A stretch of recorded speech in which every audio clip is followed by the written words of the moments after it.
দর্শক, আখাউড়া স্থলবন্দর থেকে সরাসরি যুক্ত হচ্ছেন আমাদের সহকর্মী প্রকাশ দাস।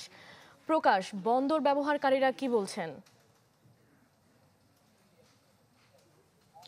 জি রুহি, আপনাকে জানিয়ে রাখি, দেশের অন্যতম রপ্তানিমুখী স্থলবন্দর বলা হয়ে থাকে ব্রাহ্মণবাড়িয়ার আখাউড়া স্থলবন্দরকে, এবং এই বন্দর দিয়ে কিন্তু ভারতের যে সেভেন সিস্টার খ্যাত 7টি অঙ্গরাজ্য রয়েছে, ত্রিপুরা, আসাম, মেঘালয়, মিজোরাম, মণিপুর, নাগাল্যান্ড সহ 7টি অঙ্গরাজ্য কিন্তু প্রতিদিন এই আখাউড়া স্থলবন্দর দিয়ে হিমায়িত মাছ, পাথর, বিভিন্ন প্লাস্টিক পণ্য সহ প্রায় 12 ধরনের কিন্তু বিভিন্ন পণ্য রপ্তানি করা হয়ে থাকতো। তবে ভারত সরকার সম্প্রতি 6টি পণ্যের উপর নিষেধাজ্ঞা দেওয়ার কারণে নতুন করে একটি সংকট কিন্তু দেখা দিয়েছে এই বন্দরের রপ্তানি বাণিজ্য ঘিরে। এখানে কিন্তু আপনাকে একটি বিষয় জানিয়ে রাখি যে 6টি পণ্যের নিষেধাজ্ঞা দিয়েছে, তার মধ্যে 4টি পণ্য কিন্তু এই বন্দর দিয়ে প্রতিনিয়ত রপ্তানি করা হতো।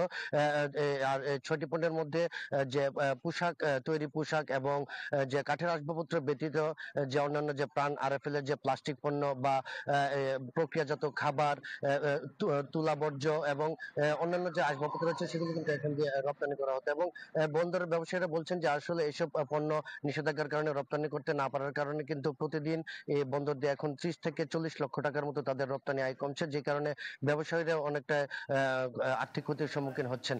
তো তারা তো ব্যবসায়ীরা দাবি জানিয়েছেন যে আসলে দুই দেশের কূটনৈতিক পর্যায়ে আলোচনার মাধ্যমে বিষয়টি সমাধান করার জন্য। তো এই ছিল রুই আমার কাছে ব্রাউনবাড়ি থেকে সর্বশেষ খবর।